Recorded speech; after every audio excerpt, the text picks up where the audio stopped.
N'oublie pas de t'abonner à la chaîne YouTube Togovi News.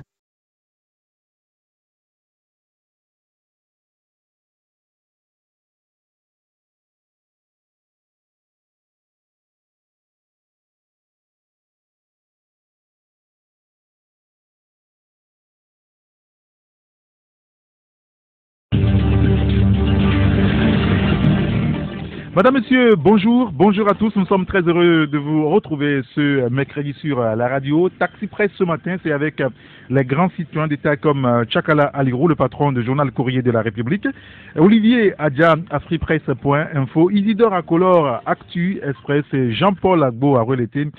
Focus Info, ensemble, nous reviendrons sur les questions de l'actualité politique dans notre pays. Nous parlerons également, on aura le temps pour cela ce matin, de la République démocratique du Congo. Nous donnerons encore la parole à un membre de la diaspora ce matin. Lui nous appellera de Canada pour se prononcer sur la situation politique au Togo. Entre-temps, nous parlerons du civisme chez nous. Retour en studio avec mes confrères, les grands citoyens d'État Tchakala Alirou. Tchakala, bonjour. D'État Saint-Eric et bonjour à toutes celles et tous ceux-là qui nous suivent en cet instant. Ça va très bien? Oui, ça va, on se maintient. Très bien, merci d'être avec nous ce matin. C'est avec un plaisir. Rebonjour, mon grand citoyen d'État Olivier Adja. Oui, rebonjour, cher grand citoyen d'État Saint-Eric Gato. Et puis bonjour à toutes et à tous ceux qui sont à l'écoute. On sera rejoint tout à l'heure en studio par Jean-Paul Agbo, à Relaté de Focus Info et Isidore Akolor de Actu Express. Mais avant d'aborder clairement les questions à l'ordre du jour, je voudrais vous interroger par rapport donc au civisme et à la citoyenneté. Vous savez, la 3e édition de l'appel à projet pour la promotion du civisme et de la citoyenneté, c'était il y a quelques jours et l'attestation a donc été remise aux organisations qui sont dans ce domaine et qui ont quand même concouru. Dans son message hier, lors de la cérémonie, le ministre en charge de la culture, des sports et du civisme dans notre pays a pris la parole. Guy Madié Lorenzo, dans son speech hier, et parlait des dérives caractérisées, évoquant donc les attitudes de la population ou des populations togolaises. Il parle donc des dérives caractérisées par donc la désobéissance, écoutez bien, à l'autorité, le non-respect des institutions de la République, l'exacerbation des particularismes socio-culturels, ce sont ses propres termes que je cite, la perte des valeurs patriotiques, la faible participation citoyenne, l'absence de centre de solidarité nationale, l'injustice, la discrimination. Et pour finir par se poser cette question, comment forger un nouveau type de citoyen actif, responsable et dévoué envers la nation? Tchakala Alirou. Oui, nous sommes experts dans ce pays dans l'art des constats. Tout ce qu'il a dressé comme constat, c'est bien vrai, c'est triste. Il n'est pas allé à côté de la plaque. Mais seulement que c'est bien de reconnaître la perte de certaines valeurs dans une république. Mais tous ceux-là qui sont censés être des modèles, est-ce qu'eux, ils sont des modèles? C'est ça qu'il faut se poser. Comment en est-on arrivé à cette déchéance civique? Vous parlez de déchéance civique? Absolument. Ce qu'il a dressé, c'est vrai. J'adhère à tout ce constat qu'il a eu à dresser. Maintenant, comment est-ce que les Togolais sont arrivés à là? Le Togolais qui était censé être un modèle, que ce soit en Afrique ou bien ailleurs, comment est-ce que nous sommes arrivés là-bas? Alors que c'est vrai, ceux-là qui devraient incarner ces modèles dont nous devons nous approprier ne sont pas des exemples. Quand vous voyez un peu la République est dans la rue. Tout ce que les gens sortent et qu'ils fredonnent, faites ci, faites ça. Au moins, s'ils donnaient cet exemple de le faire, là, on dirait que ceux-là qui nous appellent à nous comporter de la sorte, eux, ils donnent déjà le ton. Donc, il nous appartient de les suivre. Mais quand au niveau du sommet, au niveau de ceux qui incarnent quand même la République, certains ne s'adonnent pas de bons comportements et tout le temps, ils sont taxés de faire ci et de faire ça. Et mais vous voulez que le citoyen lambda fasse quoi? Mais il donne déjà la voix, il donne déjà le topo. Donc les gens ne font qu'emboîter ce que les gens font si bien à un certain, ou bien font si mal à un certain niveau. C'est-à-dire qu'on ne pourrait jamais réussir à forger un nouveau type de citoyen aujourd'hui sans que ceux qui sont en avant donnent l'exemple. Non, on ne peut pas nous demander de faire ce qu'eux, ils refusent de faire.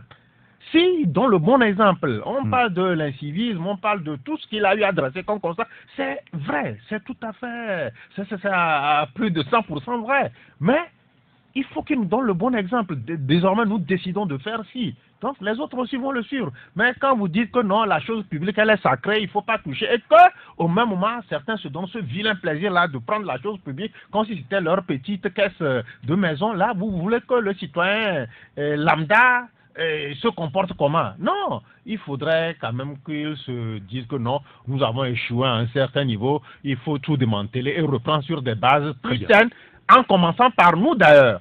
Quand on prend les petits qui n'ont pas l'âge de voter, qu'on les amène pour se faire enregistrer, vous pensez que nous donnons un exemple à tête? Non, je ne vais pas sur un exemple. On est en train de leur montrer la triche. On est en train... Si. Quand on apprend aux enfants à tricher, à mal se comporter, à devenir des citoyens de demain qui seront les plus corruptibles. Donc c'est ça. Quand vous dites, quand un enfant qui n'a pas 18 ans, vous lui faites cette violence, vous le harcelez, vous l'intimidez, que ben, quand tu ne reviendras pas avec ta carte d'électeur, bon, tu ne vas pas intégrer la carte. Qu'est-ce que le petit n'a pas de choix? Le petit sait que la triche, ça donne lieu à certaines vertus, à certaines ouvertures. Donc je crois que tous ceux-là qui ont égrené ça, ils ont plus de responsabilités que le citoyen lambda. Bonjour, Jean-Paul Agbo. Bonjour, Eric. Comment est-ce qu'on en est arrivé là aujourd'hui que nous avons des citoyens qui ont tout perdu? La perte des valeurs patriotiques, le ministre le disait, la faible participation citoyenne, l'absence même, on va dire, le non-respect des institutions de la République. Comment est-ce qu'on en est arrivé là? Vous avez une idée là-dessus? Comment on en est arrivé là? Parce qu'aujourd'hui, on dresse clairement le constat. Oui. Et c'est vrai, sur le terrain. Oui, bien sûr, on le constate au quotidien. Ça doit être nécessairement le concours de plusieurs choses à la fois. La perte des valeurs, hein, y compris morales, éthiques, tout ça, malheureusement, je vais reprendre un mot cher, enfin une phrase chère à Olivier Adja, elle n'est pas particulière au Togo. Je crois que ceux qui ont toujours l'occasion de voyager dans des pays africains et ailleurs, ils vous diront que souvent dans ces pays aussi, on parle de cette perte de valeur. Je crois que il y a un concours de beaucoup de choses. On peut parler de la crise économique, on peut parler de la crise politique, on peut parler de la démission de l'autorité parentale, on peut parler aussi de la déliquescence du système éducatif. J'ai écouté le réquisitoire de mon ami Tchakala. Je ne pense pas qu'on puisse résumer ce qui se passe en termes de perte de valeur uniquement par rapport à des considérations politiques, qu'on soit pour ou contre. Non, ça c'est un exemple qu'il a donné. C'est juste un exemple. Non, je crois que toute son analyse a tourné autour de cela. En fait, c'est la faute aux politiques et surtout aux dirigeants. Je pense qu'il y a de cela, c'est vrai, parce que il a dit le politique doit montrer l'exemple sur un certain nombre de domaines, doit créer le cadre dans lequel les citoyens vivent, évoluent, et surtout ce qu'on a perdu surtout aussi, c'est il doit créer un idéal commun, quelque chose en laquelle tous les citoyens, quelle que soit leur appartenance politique, religieuse, je sais pas moi, ethnique, etc., se reconnaissent. Oui. Mais malheureusement, personnellement, j'ai l'impression qu'on n'a pas ou on n'a plus cet idéal. Et que même sur des choses simples, vous verrez que les gens se tapent dessus, alors que autour de ces sujets, on pouvait se retrouver. Je vais prendre un exemple. Oui, bon, peut-être qu'il n'est pas pertinent, mais des fois, vous avez les éperviers qui jouent et vous avez un pan de notre... qui veut que les éperviers perdent. Parce que si les éperviers gagnaient, pour certains, peut-être ça apporterait du crédit au gouvernant, ou pour d'autres, ça apporterait du crédit à ceux qui dirigent la fédération. Donc, ils veulent que les éperviers perdent. Donc, c'est des choses comme ça qui effectivement nous attristent. Mais je vais aller au-delà de la responsabilité politique. Je crois qu'il y a aussi, et c'est l'éducation part de la maison. Il y a aussi la démission. Tout le monde est responsable. Oui, bien sûr. De la situation aujourd'hui. Bien sûr. Les parents, tout le monde sait aujourd'hui que l'éducation qui a été un peu la nôtre, en tout cas, peut-être que nous aujourd'hui on est un peu vieux, mais l'éducation qui a été la nôtre est un peu plus flexible aujourd'hui. Et que on est plus tolérant aujourd'hui. On n'est plus laxiste. Sur un certain nombre de choses, on n'est plus laxiste. Et il y a même des parents qui encouragent leurs enfants à avoir un certain nombre de comportements qui hier n'étaient pas admissibles. Et puis il y a le système éducatif où les enfants passent une bonne partie de leur journée dans les établissements scolaires, les écoles. Donc il y a aussi la responsabilité des enseignants. Donc c'est une responsabilité collective, globale, même si je dis que les dirigeants doivent faire davantage sur cet auditeur qui nous dit le problème du Togo, c'est l'impunité. S'il y a 2 poids, 2 mesures, comment voulez-vous que ça marche dit donc cet auditeur. Il y a un autre qui nous dit par exemple que eh bien j'apprécie le constat du ministre Lorenzo sur les dérives, mais il a manqué de relever que la gabégie est au sommet de l'État. Il n'est pas exclu lui-même pour les 600 millions. Bon, voilà, je sais que des gens vont venir sur cette question-là. Olivier Adia, quel est votre commentaire sur le suivi? Parce qu'aujourd'hui, c'est clair que nous avons un type de citoyen un petit peu bizarre. En tout cas, pas de citoyens actifs, responsables et dévoués envers la nation. Non, je crois que le constat a été posé par mes 2 confrères. Peut-être moi, je ne viendrai que en tout cas soutenir leur position. Mais il faut dire que ce constat que nous faisons, où est-ce que nous-mêmes nous situons dans ce constat? Comment ça? Oui, mais toute bonne charité doit commencer par nous-mêmes. Je me demande, est-ce que nous-mêmes nous donnons l'exemple en tant que citoyens? Celui-là, le ministre qui a fait le constat, est-ce que lui-même il donne le constat en tant que citoyen? Il donne l'exemple. Il donne l'exemple plutôt en tant que citoyen. Voilà, parce que on a l'impression que c'est les autres seulement, donc chez les autres que l'enfer se trouve. Alors que nous-mêmes, nous ne faisons pas notre rétrospection pour voir si notre comportement peut être un exemple pour les autres, pour ceux qui nous observent. C'est ça aussi le problème. Maintenant, s'il faut faire un constat ou s'il faut chercher les origines, je crois que les origines sont aussi diverses que diversifiées. Et la politique étant donc l'une des explications les plus plausibles de cette perte de valeur dans notre pays. Parce que depuis 30 ans, il y a une lutte entre la caste qui gouverne et la caste qui veut voilà, donc conquérir le pouvoir. Et les gens expriment leur lutte politique à travers aussi la désobéissance, à travers aussi des comportements en réalité qui n'arrangent pas toute la société. Il faut commencer par là. Maintenant, le problème ou bien le mal a gangréné toute la société jusqu'aux os, jusqu'à la moelle, si bien que ce n'est pas facile. Ce que le ministre a fait comme initiative, ce n'est qu'une goutte d'eau dans la mer. Je ne dis pas que ce n'est pas important. C'est-à-dire, sans cette goutte d'eau-là, peut-être la mer aura moins de volume d'eau. Mais je crois que ce n'est pas suffisant. Et même, le constat est si amer. D'accord? L'incivisme, oui. Est-ce qu'on ne reste pas trop à l'étape de constat chez nous au Togo? Oui, mais c'est ce que le ministre a fait. Parce que le ministre nous dit, par exemple, hier, qu'il y a l'absence de centre de solidarité nationale. C'est à croire que c'est aux citoyens de mettre ça en place. Non, personne ne mettra ça en place, ça se construit. Hein. Ce sont des choses qui se construisent et qui ne se décrètent même pas. C'est-à-dire, c'est un comportement qui vient avec l'amour que nous portons pour la patrie. D'abord, la vision que moi, en tant que citoyen, j'ai pour ma patrie, je ferai un effort pour que cette vision-là s'exprime dans mes comportements. Quand vous voyez les Ghanéens, est-ce que quelqu'un a finalement décrété la discipline, le respect au Ghana? Alors, justement, pourquoi ça marche au Ghana depuis des années où les élèves savent, par exemple, quand vous venez de l'école, vous rentrez à la maison, vous devez vous laver les mains. Oui. Au Ghana, c'est dans l'habitude.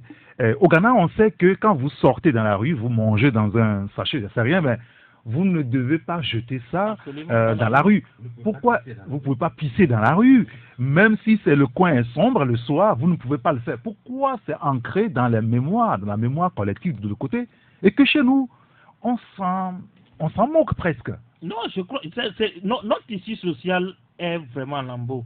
Et je dis encore que c'est la situation politique qui a amené ça. Parce que quand on fait un retour en arrière, il y a 30 ans, 35 ans, 40 ans, le Togo n'avait pas cette situation. J'étais jeune en ce moment, en 35 ans, j'étais jeune, mais au moins j'avais une capacité de réflexion, ou du moins je pouvais comprendre certaines choses. Et c'était pas ça. Il y avait au moins un peu de civisme dans notre pays, mais tout est parti en lambeau à cause de la crise sociopolitique, mais aussi les parents ont démissionné à la maison parce que vous savez, la cellule, c'est la cellule familiale. La cellule familiale, c'est la première école que l'enfant fréquente. Mais est-ce que les gens arrivent à éduquer leur enfant? Certains même envoient leur enfant dans la rue pour aller se prostituer et ramener de l'argent à la maison. Oui, on a écouté ça. Oui, donc voyez-vous là où nous en sommes. Bonjour Isidore Akolor. Bonjour Eric, bonjour à toutes et à tous. Merci de nous avoir rejoints. Il y a des réactions au niveau de notre numéro WhatsApp, c'est le 90 111 49 62. Il y a un auditeur qui nous dit, si les gens veulent que les éperviers perdent, c'est à cause des comptes des CAN précédentes qui n'ont pas été faites, 2010, 2013, 2017. Non, si le Togo se qualifie... que les éperviers perdent avant même les histoires. D'accord. Si le Togo se qualifie, ça fera des nouveaux riches. On peut faire que le Togo ne se qualifie pas et on se sentirait à l'aise. Je suis d'accord avec le mouvement Martin Luther King écrit par exemple cet auditeur. Il y a un autre qui aussi s'intéresse à la question. Il dit, est-ce que le citoyen même est considéré comme citoyen?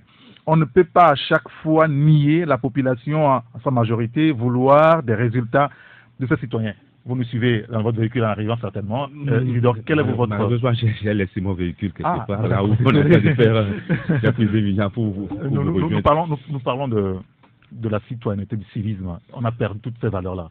Évidemment. Et Ngbo ça a une explication?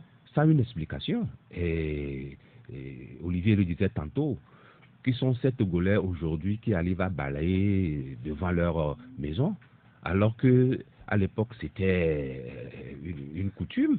L'autorité a même demandé aux citoyens chaque premier samedi du mois de sortir et de balayer. Avant, on ne demandait pas aux Togolais pour le faire. Et à l'époque, quand tu ne le faisais pas, tu es considéré comme un paria dans la société. Aujourd'hui, ces valeurs nous ont désertés. Et c'est ce que disait Olivier, je me souviens très bien. Quand cet Togolais-là, à l'époque, tu ne peux pas sortir et jeter l'eau dans la rue. Aujourd'hui, c'est monnaie courante. Et quand tu veux interpeller la personne, tu dis, est-ce que tu es venu jeter l'eau dans ton salon? Voilà.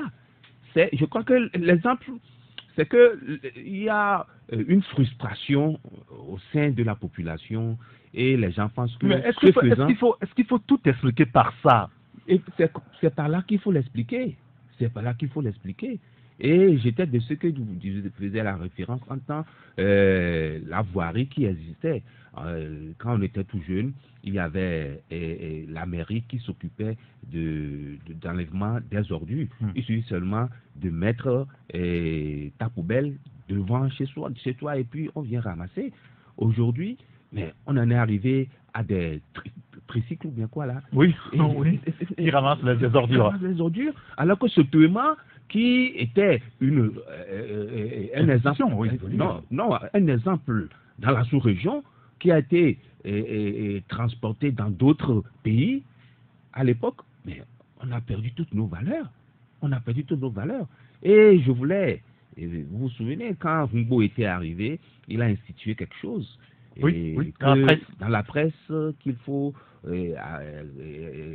comment dire, le civisme, appeler les gens à respecter le civisme et autres là. Mais c'est quelqu'un d'autre qui était venu balayer ça du revers de la main. Il s'agit bien de Aoumezounou. Et ça continue jusqu'à présent. Donc je me dis que l'exemple doit venir d'en haut. Aujourd'hui, c'est là où je voulais chuter. Les gens pensent qu'en le faisant, c'est une manifestation du mécontentement envers ceux qui nous... Oui, mais quand on brûle le feu tricolore, par exemple, on se met en danger tout Non, seul. est-ce que le fait tricolore même sont fonctionnels? Bon, là où ça fonctionne, tu vois les trois couleurs.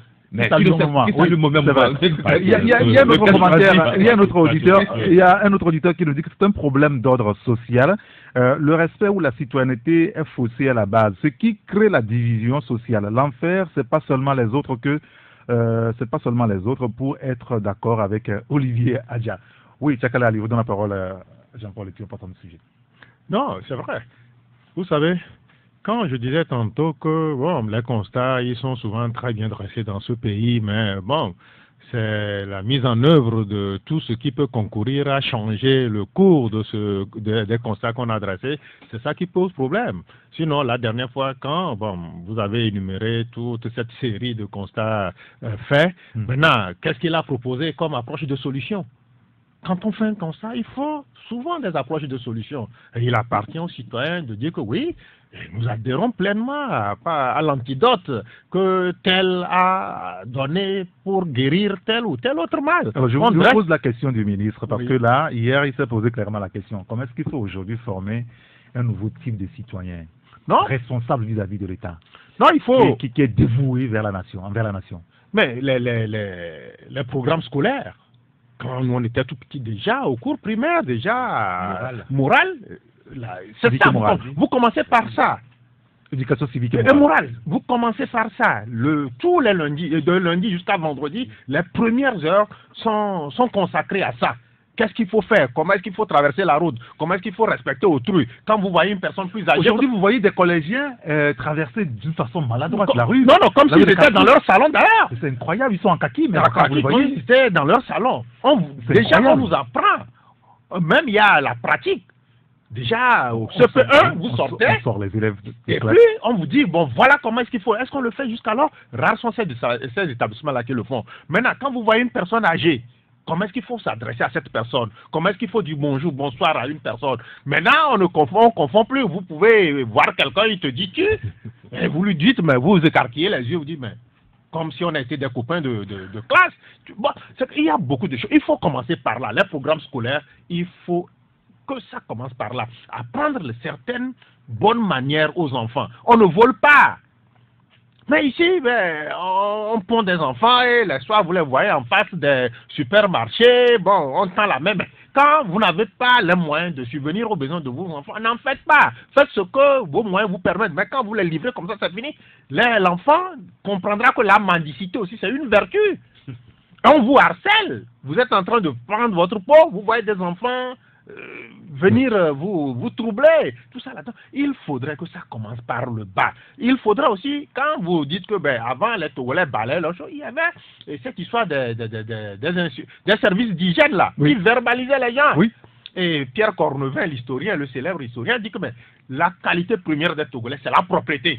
Il a dit haut et fort. Aujourd'hui, on a tout perdu. On ne claquait pas le doigt, on ne décrétait pas Lomé Label, vous vous rappelez? Lomé Label. Lomé Label. Lomé Label, c'était... On reste plus propre que d'autres. Oui, mais ce qui nous oui, mais on a perdu beaucoup de choses. Il faudrait quand même que nous retrouvions ces fondamentaux-là qui, entre-temps, avaient fait la fierté de notre pays. Mais le passeport, entre-temps, il paraît que vous voyagez, vous arrivez, vous brandissez le passeport togolais, mais on vous ouvre carrément le couloir d'aller, parce que le Togolais, c'était un modèle qu'il fallait absolument préserver. On a perdu où en sommes-nous aujourd'hui? Ceux-là qui ont fait le constat donnent le là, et puis bon, les autres... je me souviens que j'ai été vraiment bastonné un jour. Ah bon, vous-même? Oui. J'avais salué dans la rue, on jouait dans la rue. J'étais jeune. Non, pas. Ah d'accord, il faut préciser les choses. À l'école primaire, j'avais salué notre enseignant. Et j'étais tout seul. Le lendemain, 15 minutes, il m'a bien battu. À l'école? À l'école. Alors que vous l'avez salué en dehors des classes? En dehors des classes. Et avant de saluer ton maître, il fallait croiser les bras, courir et venir dire... Faire le geste. Courber les torses, dire que bonjour maître. Oh, maintenant il te voit, il dit, hey, comment, professeur, ça va? Bon, vous voyez? Viens prendre une glace. Viens prendre un pot avec moi. Et puis, tenez-vous bien, il y a un autre cas aussi. Non, je vais finir avec ça. Ça, là, c'est scandaleux. vous voyez des élèves en pleine tenue scolaire, qui n'ont pas chaud, qui se retrouvent dans les supérieures, dans les bars là. dans les bars, buvant, pas les supérieurs, buvant les Guinness et les boissons fortes. Mais avec leur professeur, Avec, parfois, là, ils vous voyez un peu, invitent on va se plaindre que bon, on a touché le fond. Non, je veux d'abord dire, je partage les analyses et les constats qui ont été faits par tous les confrères. À cette réserve, encore une fois, que pour moi, on ne peut pas tout résumer à la question politique et considérer que parce qu'il n'y a pas alternance et s'exonérer de nos propres responsabilités ou des responsabilités d'autres acteurs de notre vie sociale. Encore une fois, les parents, il n'y a aucune excuse pour qu'un parent suscite la prostitution chez ses enfants, même s'il n'y a pas alternance, il n'y a pas d'excuse à ce que on jette devant chez soi. Isidore le disait tout à l'heure, avant naturellement les gens balayent chez soi. À défaut de balayer, il ne faut pas non plus rendre la devanture sale. Maintenant, la question, comment on fait? Là, je reviens à la responsabilité d'abord des dirigeants. Puisqu'il n'y a plus ce lien social, puisqu'il n'y a plus naturellement ce contrat social, cette volonté de faire de notre pays un pays propre, etc., et que le civisme a pratiquement disparu, il appartient aux autorités de donner les gens. Il faut que notre République devienne une République exemplaire. Et ça passe par quoi? Ça passe par de petites choses. Quelqu'un a parlé de l'impunité, de la démonstration qu'on est à l'écoute des citoyens. Donc, si la République ne devient pas exemplaire, il sera difficile pour la République d'imposer un certain nombre de comportements qui ont disparu. Puisque ça ne revient plus naturellement, il faut que quelqu'un impose presque, comme ça se fait au Rwanda. Oui, bien sûr. Parce que si les gens naturellement ne prennent pas sur de ne pas jeter des déchets dehors, il faut que lorsqu'ils jettent les déchets, il y ait une punition. Bien. Il faut que lorsqu'on brûle le feu, il y ait une punition. Mais pour que les gens acceptent ces punitions, il faut que ceux qui punissent eux-mêmes soient exemplaires. Très bien, messieurs, merci beaucoup. Ce débat, c'est intéressant. Malheureusement, on doit passer à autre chose. Nous avons d'abord marqué une pause publicitaire. On se retrouve pour parler de la politique.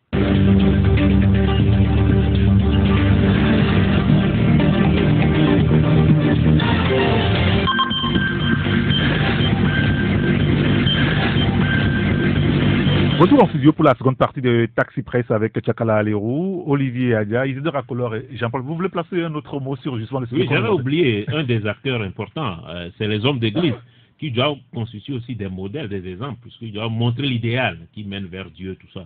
On constate, peut-être pas tous, mais certains d'entre eux qui sont pires que nous qui devons être leurs... ils sont leurs brebis. Et lorsque vous croisez des pasteurs, des hommes d'église qui ont des comportements immoraux, condamnables, scandaleux, tout ça participe à créer un contexte d'incivisme dans notre pays. Très bien. Il y a quelques réactions également sur ce sujet-là. Un auditeur qui nous dit, Tchakala a déjà évoqué le sujet, pour pouvoir endiguer le phénomène de manque de moralité, il va falloir introduire l'ECM dans notre système éducatif, formel et informel, dans nos églises, sur les lieux d'apprentissage, dit donc l'auditeur. Il y a bien d'autres réactions. On y reviendra lorsqu'on sera dans le temps des auditeurs.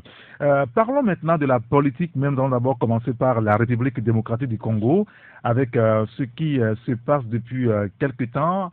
C'est clair que le président actuel, Monsieur Kabila, devra quitter le pouvoir à la fin de l'année, en tout cas à l'issue du scrutin présidentiel qui est en train d'être préparé de ce côté. Le débat aujourd'hui se trouve en dehors du pouvoir, au niveau de l'opposition, où en début de semaine, on nous apprenait que l'opposition a fait bloc aujourd'hui devant M. Martin, derrière Martin Fayola, excusez-moi.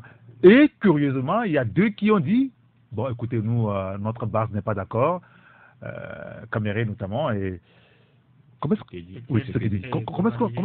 que vous comprenez ça, Isidore? C'est l'autre maladie de l'opposition africaine. Évidemment, on a le courage de le dire. Et vous ne pouvez pas aller dans une alliance croyant que c'est vous qui devez être choisi et après ravaler vos vomissures. Et je suis désolé que Kamere, qu'on appelle-t-on, Tshisekedi, ait plus dénoncé l'accord qu'ils ont eu à sceller et derrière un candidat. Il paraît que bon, c'est les richissimes qui sont derrière, et Katumbi et Bemba qui sont prêts à y mettre de l'argent. Et pour que le candidat puisse prospérer. Bon, aujourd'hui, ce faisant, je me dis, bon, je ne maîtrise pas tellement le mode de scrutin. Si c'est à un tour. Non, un tour. Si c'est à un tour, là, c'est un boulevard ouvert aux candidats du pouvoir. Et ce serait bien dommage. Et quand les gens disent que bon, ils n'ont pas fait 35 ans de lutte pour l'alternance, mais c'est pour conquérir et exercer le pouvoir, voilà des inconstances que nous relevons au niveau des oppositions africaines. Jean-Paul, c'est ça l'opposition aujourd'hui sur le continent? Oui, moi je ferai le constat, mais je ne serai pas très sévère envers eux. Hein. Ah oui? Non, non, tu ne l'es pas. Ce qui s'est passé peut s'expliquer. On peut ne pas comprendre, puisque, comme Isidore l'a dit, l'élection a un tour. Donc, mathématiquement, oui, il est plus pertinent d'y aller en groupe soudé en présentant un seul candidat, surtout par rapport à un candidat sortant qui a quand même son assise, son audience et puis la mainmise sur l'administration, les richesses du pays, etc. Donc, lorsque vous créez une dynamique unitaire, dans ce contexte, vous avez plus de chances d'y parvenir, d'autant plus que la plupart des candidats potentiels qui se sont désistés au profit de Fayoula, oui, c'est ça, Martin, oui. Martin Fayoula, d'abord, c'est des richissimes qui sont capables de mettre aussi, d'apporter leurs ressources financières pour une bonne campagne, y compris sur toute l'étendue de la vaste République et le Congo démocratique. Et puis aussi, chacun de ces personnalités a son fief, à sa région. Oui, donc, pouvait valablement faire campagne à sa région au profit du candidat unique. Donc, de ce point de vue, on peut ne pas comprendre que finalement ils se soient désistés, d'autant plus qu'ils ont donné leur parole, ils se sont réunis devant la presse, devant le monde entier pour prendre un engagement et si l'homme ne peut pas respecter sa parole, on ne peut pas lui accorder du crédit. Mais en même temps, c'est très difficile pour un homme politique qui est dans un combat politique, parce que Isidore l'a dit aussi, lorsque, contrairement à ce que beaucoup pensent, oui, en fait, quand on crée un parti politique, c'est pour conquérir le pouvoir.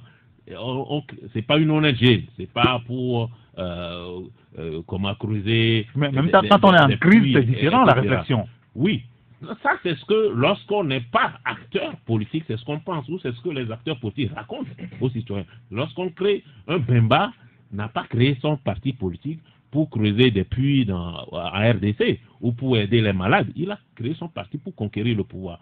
Tous, lorsqu'ils s'engagent en politique, ils créent leur parti, c'est pour conquérir le pouvoir. Donc c'est très difficile pour eux, à un moment donné, de s'effacer devant un candidat. D'autant plus que lorsqu'on a l'impression qu'on y est presque, que c'est le moment ou jamais. Le père de Félix Tshisekedi s'est battu pendant des années. Finalement, il s'est fait ravir la vedette au dernier moment par le père de Kabila, oui, qui a mené la rébellion. Après, il y a eu Kabila et il est décédé. Donc, pour les Tshisekedi, c'est le moment ou jamais. Ils se disent que cette fois-ci, ils y seront, d'autant plus qu'il y a une mobilisation de la communauté internationale contre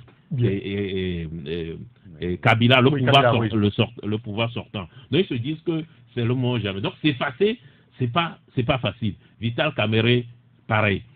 C'est facile pour Bemba et pour Moïse Katumbi, qui ont été exclus de la course. Oui. Donc c'est plus facile pour eux de se mettre derrière quelqu'un que pour ceux-là. Je ne justifie pas, j'essaie d'expliquer pourquoi on en est. D'autant plus que lorsque vous êtes un parti majeur, une personnalité majeure, vous vous effacez pour un scrutin majeur, vous prenez des risques. c'est que celui derrière qui vous effacez, demain, peut se retourner contre vous et vous prenne, enfin, devienne une espèce d'icône qui peut, après, même si vos engagements, c'est qu'ils fassent une transition, les engagements d'aujourd'hui peuvent ne pas être... oui, on le voit au Bénin à côté, par exemple, c'est ça. avec Ajavon et c'est un risque. Et peut-être que finalement, son entourage a considéré que le risque était trop grand et qu'il fallait se repositionner. Olivier Adia. Non, je crois que je partage en partie donc l'analyse de mon confrère Jean-Paul Agbo. Et oui, on crée un parti pour conquérir et gouverner le pouvoir. Donc c'est normal. Mais vous l'avez relevé, il y a des circonstances exceptionnelles qui demandent à ce que chacun fasse donc des sacrifices. Et ceci est d'autant plus clair et évident que Félix Tshisekedi et les autres n'ont pas, et Vital Kamerhe, tout ça là, tout ce Bogota, n'ont pas été traînés à Bruxelles, donc les chaînes au cou, à Genève plutôt, les chaînes au cou, mais ils se sont déplacés eux-mêmes. Parce que le Congo vit une situation et ces leaders ont estimé qu'il faut donc se mettre au-dessus des intérêts pour pouvoir... partisans. Oui, des intérêts partisans, bien sûr, pour pouvoir faire face donc, au pouvoir de Kabila. Et la stratégie, c'était de désigner donc, un candidat unique de l'opposition. En allant à Genève, c'était le mot d'ordre, c'était le sujet qui devrait être débattu. Moi, j'ai été étonné que lorsque le choix a été fait sur Martin Fayulu, tous les leaders à Genève ont applaudi et salué. Je m'attendais à ce que les gens disent là-bas que non, on n'est pas d'accord, et je les comprendrai. Ça, et ils feront preuve de courage, d'un courage politique, et ils montreront que ils sont des hommes de carrure qui peuvent diriger un pays. Tous ceux qui se cachent donc derrière ou bien qui quittent les réunions comme Trump et après ils se cachent derrière leur smartphone pour envoyer des flèches et dire des choses qu'ils auraient pu dire lors de cette réunion en présence de tout le monde. Je crois que ce sont des poltrons et qui n'ont pas donc la carrure d'hommes politiques. En tout cas, ils évoquent leur base, non, je comprends, leurs membres, leurs militants, qui leur fait pression. Aujourd'hui, Tshisekedi a été clair là-dessus. On sait comment ça fonctionne. Parce que tu sais, j'ai suivi une émission sur RFI ce matin qui disait que avant même le retour de Tshisekedi à Kinshasa, ces militants étaient déjà dans la rue. Il faut comprendre. Et ils ont dit qu'il avait déjà organisé. Donc, au cas où, c'était pas lui. Puisque c'est un grand parti. Hein. C'est un parti comme l'ANC aujourd'hui au Togo. Donc, qui est un grand parti en RDC, mais qui a ses forces et ses faiblesses. Ce sont des gens qui ont beaucoup collaboré avec le parti au pouvoir, alors que Martin Fayulu, contrairement à d'autres, alors que Martin Fayulu n'a jamais participé aux avant-gardes. Donc, il y a un auditeur qui nous dit, moi je dirais que l'Afrique francophone doit abandonner la politique occidentale pour revenir en l'ancien temps, c'est-à-dire royaume, car nos dirigeants nous découragent et nous énervent. C'est grave, c'est grave. Non, c'est un petit monsieur qui se replie derrière leurs militants pour justifier l'injustifiable. Je dis qu'ils sont tout simplement pathétiques. Non, mais quand vous êtes allé, que vous avez adhéré à un principe qui a été retenu et validé, là, il vous appartient à vous, le responsable du parti, de dire à vos militants que non, ça ne se passe pas comme ça. J'ai déjà donné ma parole quelque part. J'ai déjà donné ma parole et c'est sacré. Donc, le leader que nous avions décidé de soutenir, c'est Martin Fayulu. Donc, nous sommes derrière lui. Donc, il appartient d'apaiser un peu. Mais attendez, là, on est en politique. Hein, on est en politique. Mais pourquoi à Genève, ils n'ont pas dit que non, nous n'adhérons pas à ce principe, nous ne nous reconnaissons pas dans cette candidature unique qui s'est portée sur Martin et que c'est au retour qu'on organise, même depuis Genève, ils ont organisé leurs militants pour que vous leur parole donnée. C'est ça aussi le problème. Non, mais alors peut-être qu'on va, il faut pas être fourbe. Peut-être qu'on va revenir sur ce que le ministre des Affaires étrangères du Togo, excusez-moi, Robert Doucet avait dit que l'Afrique est en réalité malade de ses hommes politiques. Oui, malheureusement, mais tous les jours que le monde... Y compris lui. Malheureusement, tous les jours que le créateur fait renforce cette idée que c'est les hommes politiques, ce sont eux qui sont en train de mettre le continent africain, surtout l'Afrique francophone, sans dessus, sans dessous. Vous êtes allés. À moins que vous ne soyez pas sincère quand vous êtes allé. Ou bien ils ont pensé que le choix se porterait sur eux. À partir du moment où le choix ne s'est pas porté sur eux, ils devraient se ranger. Quand la base donne la voix, vous allez dire non, nous avons donné notre parole et ce que nous voulons, c'est que de former un bloc pour que l'alternance survienne dans notre pays. Je crois que tout militant aussi mentalement inculte dira que non, nous adhérons à ce principe parce qu'aujourd'hui l'ennemi c'est qui? C'est le parti au pouvoir, tout ce qui viendrait de Kabila, l'adversaire, tout ce qui viendrait de Kabila. Maintenant, ils sont en train de faire désertion, ils sont en train de lâcher celui autour de qui ils ont fait un bloc. Vous comprendrez que le boulevard ne peut que grandement ouvert pour que le candidat du pouvoir puisse passer. Donc, qu'on arrête de justifier certaines turpitudes par la base qui ne se retrouveraient pas. Il y a un auditeur qui nous dit que c'était un accord clair et net avec des garde-fous. Pourquoi aujourd'hui on veut trouver des circonstances atténuantes pour des hommes qui ne savent pas tenir parole? Jean-Paul est toujours à la marge de la réalité, dit l'auditeur. Il dit, c'est pas bien. Est-ce que leur base ne savait pas qu'ils allaient pour trouver un accord? Pourquoi au départ la base ne leur avait pas interdit d'aller à cette rencontre? Oui, vous voyez, c'est trop facile. Vous allez revenir là-dessus, gardez cela. Et il y a un autre auditeur qui nous dit, j'ai l'impression qu'on pose toujours mal la question en Afrique. Pourquoi demander une candidature unique? Si le jeu démocratique est respecté, il n'y a pas de problème. Et c'est ce que dit l'auditeur. Non, mais s'ils ont le mode de scrutin, le sujet togolais, oui, allez-y. C'est le mode de scrutin qui impose aux gens maintenant de faire bloc derrière quelqu'un, un candidat. Et ce qui manque toujours, c'est le partage du pouvoir. Ils auraient pu s'entendre avant le choix de ce candidat unique, que tel va prendre tout a été fait. Tout est fait. Oui, mais alors là, moi, je ne comprends plus rien. Tout est calé. Le partage du pouvoir. D'accord, oui, par rapport à l'auditeur, et puis plus généralement. Moi, honnêtement, ça m'amuse toujours lorsque les gens sortent un peu, comment dire, étonnés, surpris, voire effarouchés par ce genre de comportement. Moi, je suis pas naïf. La vie politique, j'ai l'habitude de le dire chez toi, c'est pas un monde de bisounours. Si les gens pensent que c'est un monde de gentils, de saints, d'innocents, qui sont là, qui pensent aux pauvres peuples, qui tiennent leur parole, ils vont être tous les jours déçus, surpris et être hyper tendus. Le monde politique, malheureusement, ça ne devrait pas être comme ça, de Lomé jusqu'à Paris en passant par les États-Unis, c'est le coup bas. C'est la parole dite et reprise. C'est les engagements pris aujourd'hui et détournés demain. L'histoire de la vie politique dans tous les pays nous l'enseigne. Si les gens continuent à penser que c'est un monde où que on est presque à l'église, où on est devant Dieu, on prend des engagements, tout est gentil, ils seront très dessus. Moi, je prends les choses telles qu'elles sont. Prenez la France.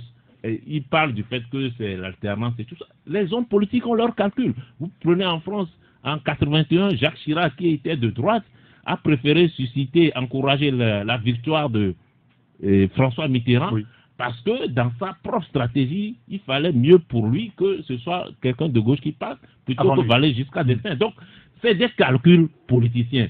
Lorsqu'on n'est pas acteur politique, on n'est pas dedans, on a du mal à comprendre, parce que chez eux, 1 plus 1 ne font pas 2. Ils sont dans d'autres calculs. Donc, moi, qu'ils soient surpris, moi je donne les clés, je fais des analyses. Je ne dis pas que Félix Tshisekedi a raison pas. Je ne suis pas congolais, ce n'est pas mon problème. S'il veut se présenter, il a qu'à se présenter. Je fais des analyses, je donne les clés à chacun après de se déterminer. Très bien. Écoutez, nous allons maintenant, ça nous amène à parler de la politique togolaise, où depuis en fin de semaine dernière, on a vu que tout s'est accéléré. 2 conseils des ministres en 24 heures. Le premier pour nous dire que le corps électoral est convoqué. Le second pour nous dire que le gouvernement a voté en conseil le projet de révision constitutionnelle. Et puis, on a vu également la CENI qui a aussi été mis en musique et tout s'organise en tout cas pour qu'aujourd'hui, nous allons aux élections. Il y a le référendum, 3 jours supplémentaires. Alors, nous allons continuer par en parler avec vous aussi en studio, mais nous allons, comme on l'a débuté depuis lundi dernier, donner la parole à la diaspora, puisqu'elle a aussi son mot à dire dans la crise togolaise. Et nous avons ce matin au téléphone Monsieur Kofi Sonokmon, il est membre de la diaspora et ancien candidat à la mairie de Montréal. Il nous appelle du Canada. Monsieur Sonokmon, bonjour. Bonjour Saint-Éric et bonjour aux auditeurs de Radio Tarki FM. Alors merci d'avoir accepté d'être au téléphone avec nous ce matin. J'ai envie de vous demander d'entrée de jeu, comment est-ce que vous analysez, vous, membre de la diaspora, les derniers développements de l'actualité politique au Togo? Écoutez, c'est déjà prévisible cette situation dans laquelle on est parce que quand vous suivez de près donc l'évolution de la situation depuis donc le 19 août, on se rend compte que c'est en fait depuis le mois de novembre 2017 que Faure Gnassingbé a pris 2 mesures. La première, c'était de lancer un appel au dialogue pour démobiliser les populations et la deuxième, c'était de se mettre automatiquement en mode préparation pour des élections afin de prendre de court l'opposition qui serait donc mal préparée. Et c'est là où nous y sommes actuellement. Donc, tout a été mis en place pour qu'il y ait un forcing électoral qui ne répond pas aux lois, qui viole tout en principe. Ce qui fait qu'aujourd'hui, donc, on assiste, ce à quoi on assiste, en ce qui me concerne, cela ne m'étonne pas du tout. Absolument pas. Oui, mais c'est une crise qui est déplorable. Oui, allez-y. Oui, mais c'est-à-dire qu'aujourd'hui, le gouvernement semble quand même faire le pas, non? C'est-à-dire que quand on introduit un test à l'Assemblée nationale pour que la Constitution soit relookée, ça aussi, c'est une demande de l'opposition. Rappelez-vous, en août 2017, des gens sont sortis parce qu'ils veulent quand même que la Constitution togolaise soit quand même améliorée. Le retour à la Oui, c'est vrai. Écoutez, le truc, c'est que ce texte qui est introduit va nécessairement conduire à un blocage au niveau de l'Assemblée nationale, ce qui va donc amener à un référendum, et c'est ce que Faure Gnassingbé voudrait faire. Depuis le début, c'était extrêmement clair que c'était amener le peuple vers un référendum pour pouvoir valider donc son intention de se maintenir au pouvoir à vie. C'est comme ça que moi je vois la chose, parce que tous les indicateurs le confirment. Aujourd'hui, tout est clair. Hein? La C14, en conférence de presse hier, a informé qu'elle boycottera le scrutin législatif. Ses représentants, les 8 autour de qui une bataille féroce a été engagée. Vous vous rappelez quand même de ce seul siège attribué entre-temps donc à l'Union des forces de changement, où on a tout fait pour que l'UFC quitte la CENI. Aujourd'hui, on dit nos représentants n'iront pas prêter serment à la Cour constitutionnelle. Alors pourquoi est-ce qu'on s'est battu pour ça et aujourd'hui on dit les élections même, on n'ira pas? Est-ce qu'il y a une cohérence dans tout ça? Oui, mais écoutez, oui, moi, ma position là-dessus, c'est que en fait, l'enjeu dépasse cette bataille de la CENI. Moi, j'avais déclaré déjà sur une radio de la diaspora que c'était un faux débat, cette histoire de la CENI. Parce qu'en fait, aujourd'hui, vu la configuration des choses, il n'est ni question pour l'opposition de participer à ces élections, ni question de les boycotter. Il faut tout simplement les empêcher parce que les conditions ne sont pas réunies pour des élections claires, transparentes et crédibles, qui pourraient donc donner des chances égales aux protagonistes et aux participants. Comme vous le disiez déjà tantôt, c'est depuis le mois de novembre 2017 que Faure Gnassingbé et le RPP-UNIR sont en mode pré-campagne électorale. Donc, cela, en fait, donne un large avantage sur l'opposition, sur la C14, qui, finalement, en participant à une élection comme ça, ne pourra pas avoir gain de cause, en plus du découpage électoral qui n'est pas correct, en plus de toutes les fraudes qu'on a rapportées au niveau du recensement, et tout ce que vous voyez, le contexte a été en fait créé pour que le parti au pouvoir puisse avoir la majorité, et ils l'ont confirmé d'ailleurs. Donc, ce n'est pas comme si ils cachaient leurs intentions. Les intentions sont claires, et que Faure Gnassingbé veut avoir la majorité au Parlement pour pouvoir rééditer la même chose qui s'est passée en 2002. Et cette fois-ci, si ces élections ont lieu, c'est que il va ravir la majorité que ce soit par la fraude ou de façon correcte, et réécrire notre constitution. Et c'est ce pourquoi les Togolais doivent dire non. Alors, Kofi Sonopon, vous disiez tout à l'heure que l'opposition ne doit ni participer à ce scrutin, elle doit boycotter ce scrutin, et elle ne doit pas, non pas... Non, je dis en fait, oui, si, je comprends, oui. Alors, comment est-ce qu'on l'empêche finalement d'avoir lieu ce scrutin, à votre avis? Oui, il faudrait rappeler la CEDEAO à l'ordre, parce que ce que la CEDEAO a fait en proposant donc ce que moi j'appelle une liste de souhaits qu'elle a fait passer pour une feuille de route qui ne répond à aucun critère d'une feuille de route en réalité, et dans laquelle elle a proposé donc une date qui est le 20 décembre. Et cette date-là, il faut rappeler à la CEDEAO de la retirer tout simplement parce que le pouvoir aujourd'hui se cache derrière cette date que, en fait, eux, ils ont proposé à la CEDEAO, et tout ce qu'ils voulaient, c'est que la CEDEAO dise aller aux élections législatives le 20 décembre, et là, ils peuvent sortir et dire, c'est la CEDEAO qui a dit ça. Alors, il faut demander, il faut faire pression sur la CEDEAO pour dire, écoutez, retirez votre date. Et là, on verra si le pouvoir continuerait dans son fortune, et cela deviendra clair pour tout le monde. En réalité, c'est eux qui sont derrière cette date-là. Alors, on va finir avec cette dernière question. Est-ce que vous continuerez par faire la confiance donc, à la CEDEAO, ou comme la coalition hier en conférence de presse disait que bien, la CEDEAO veut nous amener à l'abattoir. Vous pensez aussi ça?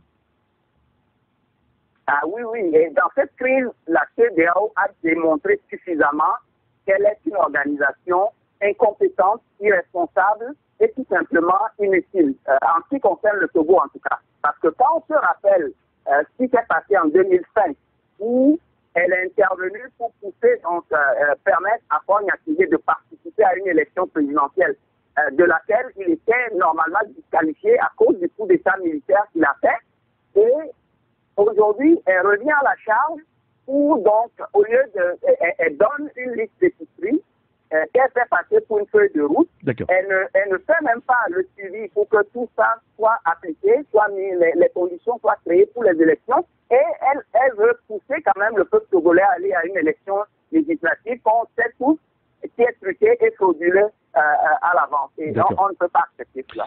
Écoutez, Kofi Sonopon, merci beaucoup pour votre disponibilité à être avec nous ce matin. Merci Eric Datton et bonne émission. Merci à vous. Je rappelle que vous êtes membre de la diaspora et ancien candidat à la mairie de Montréal. Isidore Akolor, vous allez lancer le débat ici en studio après Kofi Sonopon. Quelle analyse faites-vous finalement de la situation telle qu'elle se présente aujourd'hui? J'étais de ceux qui disaient que la CEDEAO jouait sa crédibilité. Oui, si, vous l'avez toujours rappelé. Et je maintiens encore cette position et malheureusement, l'histoire me donne raison. D'autant plus que je n'arrive pas à comprendre qu'on maintient la date du 20 alors qu'il y a des préalables à laquelle nous n'avons pas trouvé solution. Et la crise est là, les réformes, on ne les a pas encore faites. Et il y a plein de choses à faire en amont avant d'organiser les élections. Moi, je suis de ceux qui disaient qu'il faut qu'on aille à des élections propres et que les Togolais puissent sortir de cette crise et par une élection qui ne va plus nous diviser. Oui, mais est-ce que ce sont les élections qui règlent le problème togolais? Et ça, ce débat, on l'avait fait. Des gens sont sortis dans la rue le 19 août 2017, c'est pas pour aller aux élections. Oui, c'est pour préparer de bonnes élections en faisant les réformes. Oui, bien sûr. Voilà, mais est-ce que ce sont ces préalables dont je parle? Ces préalables ne sont pas respectés. On me dira que bon, il y a un projet de révision constitutionnelle qui a été envoyé en trois points et en 3 articles, articles 59, 60 et 100. Mais ça ne règle pas le problème togolais.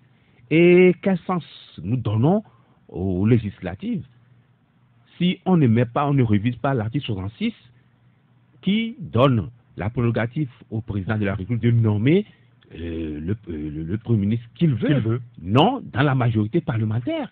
Voilà encore d'autres crises qui nous guettent s'il advenait qu'on ne révise pas cet article 66 de la Constitution qui est en vigueur. Puisque le législateur togolais avait voulu un exécutif bicéphale. Mais si l'exécutif doit être bicéphale, et que le président seul a la capacité de nommer le Premier ministre qu'il veut, qui n'est pas issu de la majorité parlementaire et qui va accompagner ces actions Très bien. de terrain. On va revenir Voilà sur autant de problèmes que on va aborder. à ce niveau l'opposition n'en parle pas beaucoup. Mais on va revenir tout à l'heure sur les questions avec vous, mais nous allons marquer une pause publicitaire.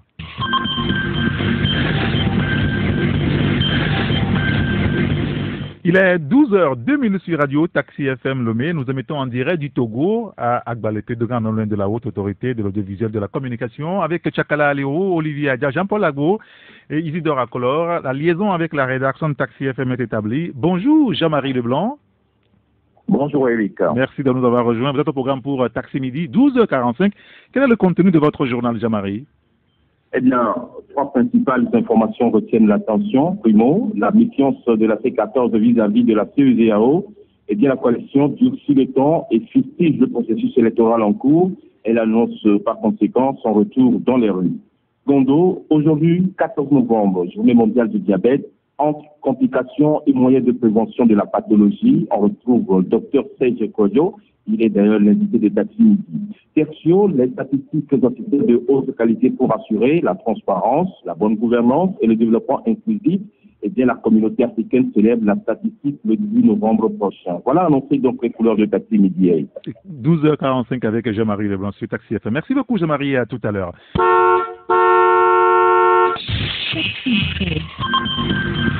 Retour en studio maintenant avec les confrères et nous parlons de l'actualité politique et tout ce qu'on observe depuis quelques jours. Jean-Paul Agbo, quand le gouvernement a réagi, la CENI qui est en musique et la coalition qui dit si les conditions ne sont pas réunies, nous n'irons pas au scrutin législatif. Quel commentaire vous en faites aujourd'hui? Plusieurs. D'abord, je dois dire que c'est la position de la C14 est cohérente par rapport à ses positions antérieures. Il aurait été surprenant que la C14 dise qu'elle participe à ces élections. Ah oui? Oui, puisque comment vous pouvez dire que vous participez à des élections pour lesquelles vous avez demandé que vos militants et vos sympathisants boycottent le recensement. Donc, ce souhait a été reformulé hier encore par rapport aux 3 jours j'en viens. supplémentaires. Donc, ça aurait été incohérent que, après avoir appelé au boycott, après avoir boudé pendant plusieurs semaines, voire plusieurs mois à la CENI, après avoir exigé avant tout processus un nouveau découpage électoral, pour que la C14 nous dise finalement que malgré tout ça, on y va. Donc, ça aurait été incohérent et de ce point de vue surprenant. Mais en même temps, il faut se demander si les positions antérieures qui ont abouti finalement ou qui visiblement vont aboutir au boycott ont été les plus pertinentes, parce que on est cohérent, mais il faut aussi voir un peu les conséquences d'un boycott pour Assemblée monocolore la C14, parce que non seulement sur le plan politique, en tout cas les partis qui avaient des chances d'avoir des députés perdraient une tribune, même si, bon, je dois dire que on ne peut pas considérer que les députés togolais soient de grands proposants guillemets de textes de loi, mais au moins ils étaient là, ils vont perdre une tribune. Il y a surtout une conséquence dont personne ne parle. Il y a plein d'autres conséquences, mais il y a surtout une dont personne ne parle. C'est que si vous vous retrouvez demain avec une assemblée où il n'y a pas l'ANC, le PNP, etc., c'est que pour les présidentielles de 2020, vous aurez une CENI qui sera monocolore. Oui. Quasiment, puisque le code électoral prévoit 5 représentants de la majorité parlementaire, 5 représentants de l'opposition parlementaire. Alors si en 2020, il n'y a pas d'opposition parlementaire au sens de la C14, mais ils ne seront pas à la CENI. Ils seront au niveau de l'extra-parlementaire. De l'extra-parlementaire, si l'opposition parlementaire et la majorité parlementaire le veulent bien, puisque c'est eux qui désignent. Donc, si demain vous avez au but ou le net qui sont opposition parlementaire à la CENI, c'est eux qui vont désigner l'opposition extra-parlementaire. Donc il y a des conséquences comme ça dont on doit parler, dont on doit tenir compte au vu du contexte. Mais ce que j'ai du mal au final à suivre, c'est que lorsque la CEDEAO dit quelque chose ou fait des recommandations, etc., on a tendance à prendre ce qui arrange et à considérer que le reste, en fait, n'est pas sérieux. Vous voulez faire allusion à quoi? Mais à tout. Puisqu'on nous a expliqué ici, même avant que la CEDEAO ne vienne, que la CEDEAO va imposer une transition, on va faire ceci. Enfin, on donnait des prérogatives, des compétences à la CEDEAO qu'elle n'avait pas. Finalement, la CEDEAO est venue, elle a donné sa feuille de route, on a émis des réserves. Après, on a considéré qu'on devait assiéger à la CENI, on devait faire ceci, cela. Et on n'a pas pu tout obtenir. Et parce qu'on n'a pas pu tout obtenir, on a déduit que la CEDEAO n'est pas crédible, ne joue pas un jeu sérieux, etc. Ce que moi je constate. Et vous allez finir là-dessus. Et je finirai là-dessus. C'est que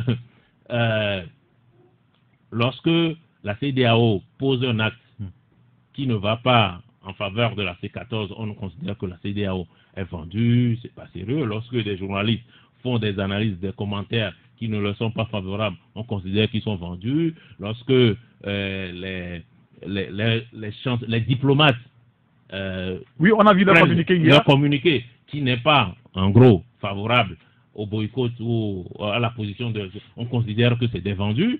Lorsque des millions de Togolais ne suivent pas l'appel au boycott de la C14 et vont se faire recenser, on considère que c'est des vendus du NUR ou ils ont été manipulés ou ils ont été menacés. Mais avec tout ça, à un moment, il faut que les gens se posent et se demandent si tout ce monde ne va pas dans notre sens, il faut qu'on s'interroge sur notre positionnement. Bien. Tchakala Aliro, quel commentaire vous faites de cette situation-là? Le gouvernement qui a convoqué le corps électoral, ça va dire que le scrutin du 20 décembre aura bel et bien lieu. Même s'il y a des gens qui sont contre, la coalition dit nous allons boycotter ce scrutin. Est-ce que c'est la bonne méthode aujourd'hui dans cette lutte politique pour l'alternance en 2020? Non, je crois que la dynamique de départ est toujours maintenue au niveau de la C14. Il y a une certaine constance dans ce qu'on veut. On ne va pas faire de ces élections quelque chose pour un appât pour attraper des gens contre leur volonté.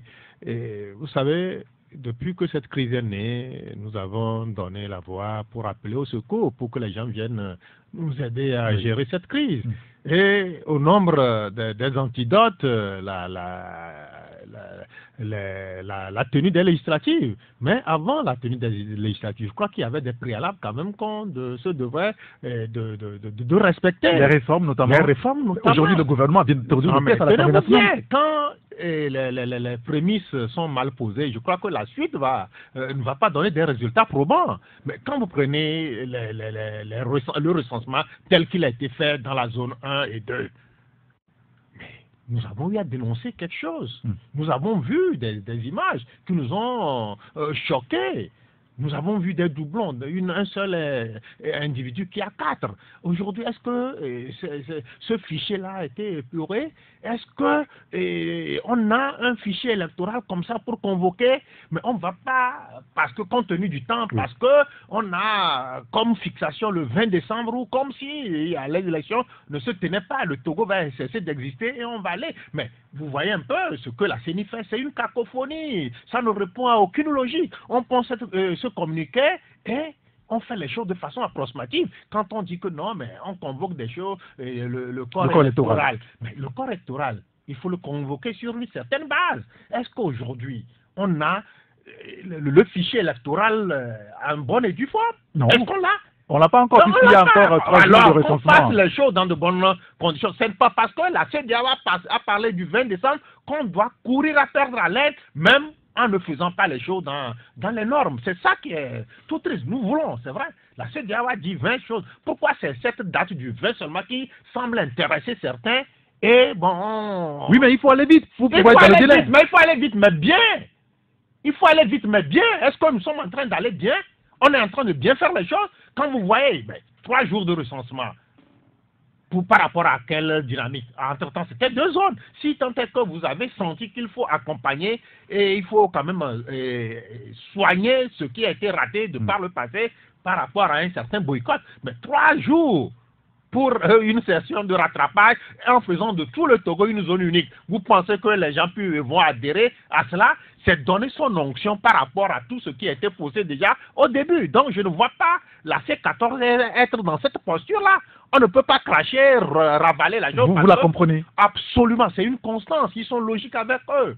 Et ils doivent tenir jusqu'au bout pour ne pas quand même donner des signes de fébrilité au regard d'une certaine de certains trucs qu'on est en train de leur faire croire s'ils ratent. Alors là, clairement, elle va boycotter le scrutin du 20, oui, parce absolument. que les leaders n'auront pas de carte pour aller quand même déposer leur candidature, même si la CENI a ouvert une brèche leur permettant de venir quand même déposer le temps que voilà ils aient accès à leur carte. Non, c'est pas normal. On ne peut pas déposer les trucs et venir les compléter. Est-ce que depuis là, vous avez une fois appris? Depuis.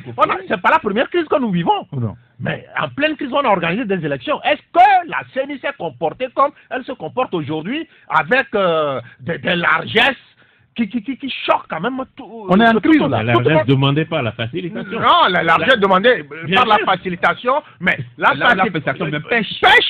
Ah, maintenant, la facilitation. Quand la feuille de route n'est pas bien déroulée, on va cette même facilitation et le courage et la décence de dire que non, notre feuille de route, telle que nous l'avions demandée, c'est pas comme ça qu'on est en train de la mettre en œuvre. Mais elle se tait et toutes les fois. Parce qu'elle considère. Non, je veux donc encore la moi, je ne vois pas quand à 2000, par rapport à la présidentielle, l'opposition ne sera pas représentée. Non, qu'ils aillent. Si on pense que la crise togolaise trouvera son heureux aboutissement par rapport à une certaine élection qu'on est en train de mener de façon unilatérale, bon, tant mieux. Attendez, n'aura aucun sens. Olivier, maintenant sur le boycott sujet de la C14. Non, La C14 de boycotter le scrutin. Hein. Oui, et il y a quelqu'un qui l'a dit qu'elle est constante et c'est vrai, comment il a, malgré quelques exceptions, et elle est restée constante. Et cette constante voudrait que depuis le début de cette crise, elle s'est pratiquement mise en marche donc de tout ce qui se fait. Et elle exige un certain nombre donc de garanties, ou du moins elle veut donc que les choses soient faites, ou bien se fassent plutôt à sa manière, alors qu'il y a deux camps qui sont... Non, mais est-ce que c'est à sa manière? Excusez-moi, mais attendez, la C14, je ne dis pas... Sur la question du recensement, par exemple, nous ne connaissons pas le corps électoral. Oui, mais... Alors, sur quelle base le gouvernement convoque le corps électoral? On parle de quel corps électoral? De toutes les façons, il y a eu un recensement qui a été fait, mais laissez-moi aller jusqu'au bout de non, je vous pose la question pour vous relancer. Oui, non, mais si vous avez une idée du corps électoral. Le corps électoral, même si elle n'est pas encore constituée, puisque... On peut quand même le convoquer. Non, de façon virtuelle. Est-ce que c'est moi qui décide? Il y a un gouvernement qui... Non, on fait un débat. On fait un débat, on analyse. Il y a un gouvernement qui a décidé d'appeler le corps électoral. Est-ce que vous trouvez que c'est juste? Bon, oui, moi je trouve que c'est juste parce que c'est le gouvernement qui a le pouvoir discrétionnaire de convoquer, ou du moins s'il y a quelqu'un qui est au niveau de l'État togolais qui a le pouvoir de convoquer. C'est le gouvernement. Bon, c'est le gouvernement.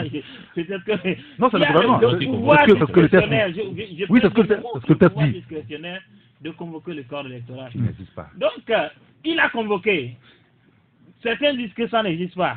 D'autres disent que ça existe. Maintenant, quel effet ça aura? Est-ce que le boycott va faire disparaître le corps électoral qui n'existe pas, ou va faire apparaître le corps électoral qui n'existe pas? Moi, c'est une question. Est-ce que c'est la réponse à un gouvernement qui convoque un corps électoral inexistant? La réponse est le boycott. De toutes les façons, ils sont constants et on est en matière politique. Ils ont des stratégies que nous devons comprendre et partager. Mais seulement ces stratégies ont des conséquences que tout le monde doit aussi accepter. Nous sommes dans une situation, vous avez interviewé quelqu'un actuellement qui a dit qu'il faut que la C14 fasse un effort pour bloquer. Oui, la tenue des élections, par exemple. Oui, on a 20 000 à Montréal. dans ça, est-ce que la suite 14 elle est moyen de boycotter, de bloquer le processus? Et d'ailleurs, c'est une question. Tipi l'a dit aussi. Ce n'est pas aussi mauvais en fait, parce que en réalité, ça quelqu'un l'a dit, c'est le ministre Bora qui dit que ça va renouveler la classe politique. Il y a une jeune classe politique qui veut émerger, qui se sent étouffée par la classe politique de l'opposition qui existe déjà, et je crois que indirectement ou directement, c'est l'occasion donnée aussi donc à la classe politique d'être renouvelée. Moi, je ne dis pas, et je vais terminer sur ça, que le corps électoral existe ou n'existe pas. Ça, ce n'est pas mon problème. Mais mon problème est celui... Non, vous ne pouvez pas dire ça, Olivier. Excusez-moi. Non, attendez, vous êtes journaliste. Vous pouvez éclairer à l'antenne des gens. Vous pouvez prendre position si elle existe ou... Enfin, s'il existe ou il n'existe pas, vous pouvez le dire. Mais moi, je peux dire que je ne m'intéresse pas à cette question. Je peux aussi le dire. Ou bien, est-ce que cette troisième option... Oui, ou je ne maîtrise pas la question. Est-ce que cette troisième option ne doit pas faire partie du registre du journaliste? Ça doit faire partie du... D'accord, très bien. Vous avez fini? Oui, en tout état de cause, c'est que il y a quelque chose qui m'embêtait un peu, c'est le fait que la C14 ait pris beaucoup de temps pour lutter pour la CENI, renvoyer, du moins entre guillemets, l'UFC de cette CENI-là, et refuser d'aller... Qui vous semble bizarre? Qui me semble très bizarre. Merci beaucoup. Peut-être qu'ils auront l'occasion de nous l'expliquer. Oui, bien sûr. Non, c'est pour éclairer l'opinion. Ah, heureusement que vous voulez l'éclairer. Du code électoral. Il faut qu'on le lise. Il faut que chacun sache. Donnez-moi ce ça. que c'est que... D'accord, je te le donne. Oui, moi je vais lire le code. Alors, l'article 40 dit ceci. Le corps électoral se compose de tous les Togolais des deux sexes âgés de 18 ans révolus, jouissant des droits civils et politiques inscrits sur les listes électorales et n'étant dans aucun des cas d'incapacité prévue par la loi. Pour l'élection des sénateurs, le corps électoral se compose de l'ensemble des élus locaux. Voilà. Mais la dernière fois, je vous laisse terminer, excusez-moi. Est-ce que les Togolais en âge de voter sont déjà inscrits sur la liste électorale? Oui, moi je suis inscrit. Non, pas encore. Puisqu'on continue encore d'appeler les gens à aller s'inscrire. Donc, le corps électoral n'est pas encore composé pour qu'on le convoque. Ça, donc, c'est du forcing qui est en train d'opérer? C'est une aberration. On n'a pas besoin de faire le droit pour savoir ce que c'est qu'un corps électoral. Et ça, même un enfant du CE2 va comprendre ce test-là. Et qui ne le comprend pas? Moi, je le sais pas. Jean-Paul, d'abord, je donne la parole ensuite. Non, moi, je crois que dans 3 minutes, les auditeurs pourront intervenir dans l'émission. Chacun a le droit de s'inscrire dans un processus électoral, de le boycotter, etc. Et je crois que lorsque on ne veut pas s'inscrire dans un processus, il y a toujours la petite bête. Il y a un verrou qui manque, il y a un pneu du président de la CENI qui ne va pas, etc. On trouvera toujours des arguments pour ne pas y participer ou pour y participer. Quelqu'un a dit tout à l'heure, non, je crois que c'est votre invité depuis Montréal. Je ne partage aucune des positions qu'il a exprimées. Oui, c'est votre avis. Cependant, je crois qu'il a abordé une question, c'est les vrais enjeux. En fait, moi, j'ai l'impression que tout ça, c'est de la diversion. Tout ça, on tourne en rond. Qu'en réalité, il y a une partie de la C14, peut-être la partie la plus importante, la plus brillante, en fait, qui a un agenda, qui a un objectif. L'AMC? Non, une partie de la C14 carrément. De la C14. Pas une partie là-dedans. Non. D'accord, très bien. Une partie. Oui, oui, de la C14, qui a un agenda, qui a un objectif, qui est très clair. En fait, c'est soit de faire en sorte que le président actuel ne finisse pas son mandat, ou dans le pire des cas, dans le meilleur des cas, c'est selon, ne se présente pas en 2020. Alors, ils ne sont pas intéressés par des élections législatives, ils ne sont pas intéressés par tous ces débats. Vous avez une visée sur le PNP, par exemple? Oui, par exemple. Tout ce débat, en fait, c'est de la diversion. Et quel que soit ce qu'on fera, ce qu'on dira, l'objectif là reste à atteindre. Donc, nos débats sur les législatives, tout ça, je pense que c'est de la diversion. Et de l'autre côté aussi, je pense que ils ont compris que tout cela sert une chose, c'est le blocage. Le blocage institutionnel. Parce que ce qu'on ne dit pas suffisamment, si la CEDEAO n'est pas allée aussi loin que certains le souhaitaient, c'est parce que malgré tout, malgré la crise, les institutions fonctionnent. Et donc, si vous avez un blocage dans le pays, y compris au niveau des institutions, la CEDEAO sera obligée d'aller un peu plus loin. Donc, le pouvoir, comme le cas de la Gambie. Le pouvoir qui a compris que l'enjeu, ce n'est pas les législatives, tout ça, c'est pour ça. Il continue à faire en sorte que les élections aient lieu selon le calendrier républicain et à faire en sorte que... On l'a déjà raté. On l'a dépassé. C'est pas une raison pour ne pas organiser des élections. D'accord, très bien. Tchakala, et on donne la parole aux auditeurs dans 1 minute et demie. Non, la dernière fois, en conseil des ministres, le ministre de la Communication, Guy Madi Lourezo, a dit haut et fort que maintenant que le corps électoral est connu. Bon, là, moi, ça m'a fait tiquer. Quel corps électoral on connaît?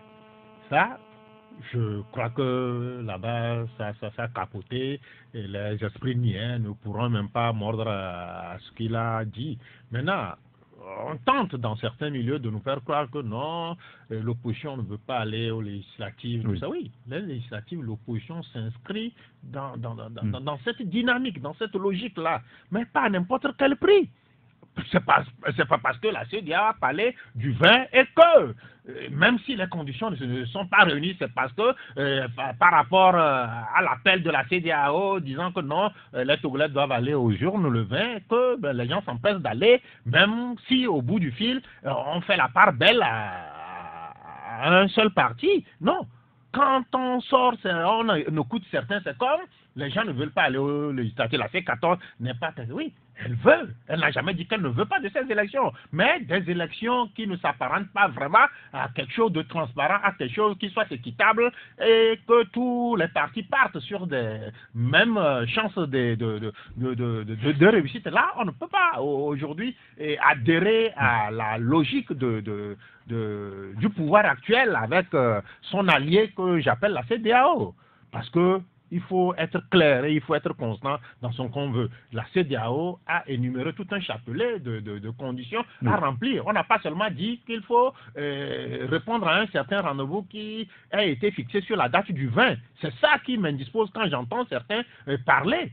Et quand certains grands groupes, certains ambassadeurs viennent quand même à légitimer une certaine... C'est une légitimation, à votre avis? Mais leur communiqué, ça relève de quel sens?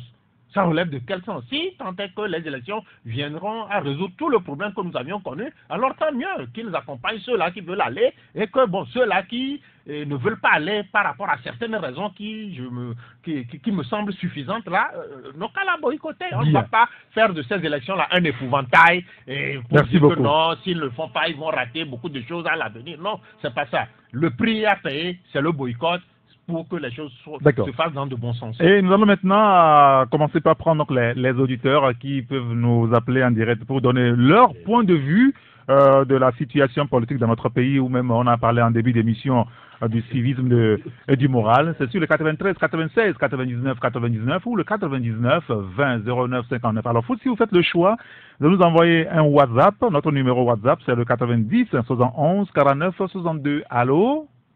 Allô, bonjour. Bonjour, monsieur Baglou, comment allez-vous? Ça va très très bien. Nous vous écoutons. Évidemment, c'est sur le civisme, le terme de début que je voudrais utiliser.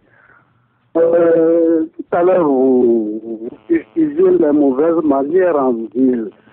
Il ne faut pas confondre les serviettes et les torchons. Qu'est-ce que je voudrais dire par là? Les mauvaises manières, les saletés qu'on observe ça et là, cela est dû aux gens qui sont venus des villages, voire même des fermes. Ah oui? Vous ne pouvez pas leur demander de se comporter comme un citadin aujourd'hui. Ça, c'est une goutte d'eau dans la mer. Mais le dérapage même qu'on observe, c'est politique. Quelqu'un parmi vous a dit que non, on ne peut pas mettre tout sur le dos de politique. Qu'est-ce qui n'est pas politique? Tout est politique dans la vie. Même manger, c'est politique.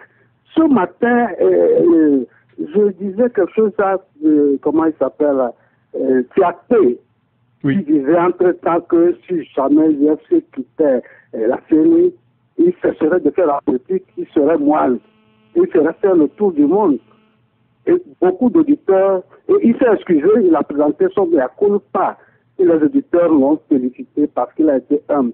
Moi, je lui ai dit que je ne vais jamais lui présenter mes félicitations. Je vais tout simplement le pardonner parce que le pardon, c'est l'amour. Voilà des gens de citoyens que nous formons, qui demandent, qui font du mensonge en direct et qu'ils viennent. Parce qu'on lui a demandé qu'est-ce qu'il vient encore chercher. Lui qui dit qu'il a fait la politique. Son mentor même avait menti. Je voudrais parler de Gilles Christ. Gilles Christ qui en ce temps s'est retiré de la politique. Mais toujours là. On avait signé encore une lettre pour maintenir Omao. Des responsables de cet acabit qui manquent. D'accord, très bien. Quelqu'un... Ah non, je parle encore terminé. Oui, non, finissez parce qu'il y a d'autres auditeurs qui sont au téléphone. Laissez-moi parler. Oui, mais on a que 10 minutes pour bon appétit alors. Merci beaucoup, M. Magolo. Je voulais quand même qu'on donne la parole au plus grand nombre d'entre vous qui nous écoutez, qui aimeraient être au téléphone avec nous. Il y a un auditeur qui nous dit, Gilbert Bawara, renouvellement de la classe politique, est-ce que cela concerne seulement l'opposition? L'auditeur veut répondre à Olivier Adja. La seule arme de la majorité togolaise, c'est la rue. Nous y serons coûte que coûte. Togo debout. Allô? Allô? Allô? Oui, bonjour. Bonjour, monsieur. Comment allez-vous, cher ami? Ça va bien. Quel est votre nom, s'il vous plaît? C'est Simon. Nous vous écoutons, Simon. C'est pour participer à l'émission. Vous êtes à l'antenne déjà, Simon. Merci beaucoup pour vos travaux, vos forces, vos énergies et pour notre pays. Et ce que je voulais dire, est-ce que, si vous permettez, vous les journalistes, nous voulons de vous beaucoup plus d'analyse concernant l'opposition. Analysez bien les gens. Est-ce qu'ils sont prêts à aller aux élections tant que ce qu'ils veulent renvoyer le président de la République? Tant qu'il est toujours au pouvoir, est-ce que vous êtes sûr que les gens là peuvent aller aux élections? Vous nous posez la question? Oui, est-ce que vous analysez cela comme ça? Non, mais c'est des gens qui sont prêts à aller aux élections. Mais ils ont exprimé leur disponibilité à aller aux élections si les conditions sont réunies. Vous les avez écoutés? Quand ils réclament des choses, au fur et à mesure on les accorde et ils ne continuent pas à réclamer, ils réclament autre chose. Ils ont un but. D'accord. Nous souhaitons que vous analysez beaucoup les choses. Merci beaucoup, Simon. Merci de nous avoir appelés. Un autre auditeur qui nous dit « L'opposition togolaise n'aura que ses yeux pour pleurer car il y a moins de fraude dans les élections législatives. » Allô? Bonjour, monsieur Eric. Bonjour, cher ami Albert. Comment allez-vous? On rend grâce à Dieu. Nous vous écoutons. Moi, je vais toujours prier. Prier pour nos journalistes. L'argent, le ventre, chaque chose à son temps. Je dis bien l'argent, le ventre, chaque chose à son temps. Puis, eux, ils vont toujours prendre l'argent. Ils vont parler. Monsieur Albert. Ils vont parler. Monsieur le journaliste, laissez-moi terminer. Oui, mais on n'a pas parlé. C'est mon analyse aussi. C'est leur analyse, c'est mon analyse. Oui, vous n'avez rien analysé, monsieur Albert. Si le peuple, ils sont conscients, ils se promènent, ils savent que le peuple souffre. Ils savent bien ce que le peuple a besoin. Et eux, c'est l'argent et le ventre. Dieu juge, on verra, on est là. D'accord. Peut-être qu'ils vivent juste pour leur ventre. Ils n'ont pas continué. Nous, on est là, on regarde. D'accord, très bien. On sait qui est qui. Albert. Aujourd'hui, c'est l'heure de dire la vérité. Ils sont sûrs, eux qui sont là-bas. Nous, on sait où ils mangent. Quand ils finissent, moi, Albert, je sais où ils mangent. Je les vois là où ils se rencontrent, ils mangent. D'accord. Albert. Je ne peux pas donner à tout Togolais d'aller manger là-bas. Ok, ben, voilà. Merci beaucoup Albert. On a compris, on a compris le fond de votre pensée. Nous aurions aimé quand même que vous vous prononciez sur les sujets que nous mettons au débat. Les journalistes en studio donnent, excusez-moi de le rappeler, donnent leur avis sur les sujets. Nous avons parlé du civisme, de la morale au début. On a parlé de la politique en RDC, on a parlé de la politique au Togo. Nous demandons aussi votre avis sur le sujet. Vous nous rendrez un grand service si vous vous prononcez exclusivement que des sujets qui sont au débat. On va prendre notre auditeur au téléphone. Merci beaucoup Albert quand même. Allô? Oui, bonjour monsieur Eric Gator. Oui, bonjour cher grand citoyen d'État. Quel est votre nom?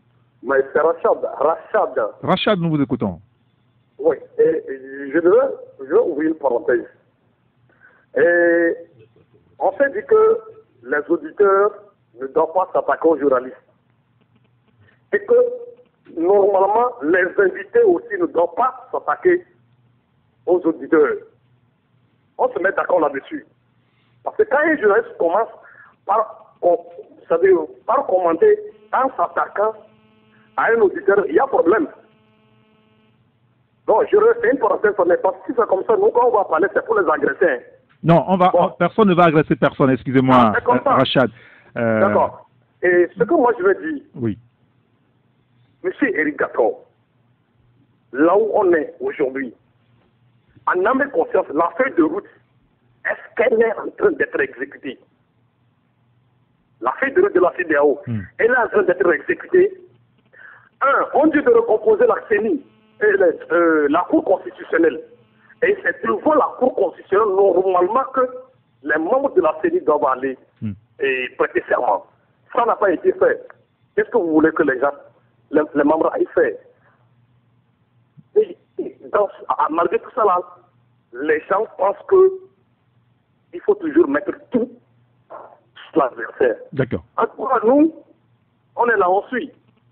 La suite, on verra. Merci beaucoup, Rachad. Merci de nous avoir téléphoné pour vous prononcer sur le sujet. On va prendre notre dernier auditeur au téléphone. On donne la parole au confrère. Il n'est pas prêt. On va prendre un autre sur l'autre ligne. Allô? D'accord. Il y a un autre qui nous dit « Je pense que la rue est la dernière solution d'un peuple épris de liberté. » Un autre auditeur qui nous dit, par exemple, je voulais dire juste à vos confrères qu'ils saisissent ou qu'ils cessent de nous faire avaler toutes choses. Ils critiquent l'opposition qui n'est même pas au pouvoir et encouragent le régime dans son désordre. Ben, c'est votre avis aussi. Allô? Le dernier auditeur maintenant. Allô? Je pense qu'on a un problème avec la ligne. Là. Allô? Oui, allô, bonjour. Oui, bonjour. Je pense que la ligne commence à avoir des problèmes finalement. D'accord, nous avons quelques messages quand même, on va lire rapidement. Nous supplions nos acteurs de la C14 d'aller se faire recenser d'abord, même si les conditions ne sont pas encore réunies, nous dit cet auditeur. Il y a un autre qui nous dit souhaitons la C14, oui, souhaitons la C14, c'est pas facile de faire face à ce régime centenaire. Bon, c'est ce qu'il écrit. Il y a un autre qui nous dit, c'est maintenant, nous comprenons pourquoi le président de la République est allé chercher la CEDEAO pour la crise togolaise, parce qu'il sait que la CEDEAO ne dira jamais la vérité et elle ne fera que tromper et tourner en rond l'opposition, le peuple togolais. Mais la CEDEAO oublie que les Togolais ou le Togolais de 2005 n'est plus le Togolais de 2018. Si la CEDEAO sait qu'elle ne peut dire la vérité au régime et faire ce qui sont des normes pour un État normal et démocratique, pourquoi elle va accepter venir faire une médiation pour encore tuer le peuple togolais? Voilà ce que nous dit cet auditeur et ce dernier message d'un auditeur qui nous dit quand Dieu a sauvé le peuple d'Israël, il a endurci le cœur de Pharaon. C'est ce qui se passe dans notre pays. Voilà. On va prendre notre auditeur, on a le temps pour lui. D'accord. Merci beaucoup, Manu. Allô? Monsieur Rick, bonjour. Bonjour, cher ami, comment allez-vous? Je vais bien, vous? Ça va très bien. Nous avons juste 30 secondes pour vous, je suis désolé. Aïe, aïe, aïe, ça ne me suffirait pas. Allez-y, quand même. Quel est votre nom? C'est Commis. Nous vous écoutons très rapidement. Je vais parler des actes inciviques. Allez-y. Je nous invite, concitoyens togolais, à se faire respecter pour que nos dirigeants nous respectent en retour. Autant de fois nous violons les feux tricolores, son excellence fort aussi va violer la Constitution. Quelqu'un me dira qu'il ne voit pas le rapport. Moi, je vois le rapport. Autant de fois, nous nous considérons, les corps habillés qui trimballent dans nos rues là, vont rentrer dans les casernes et vont nous attraper les groupes de tourneurs de ce pays-là.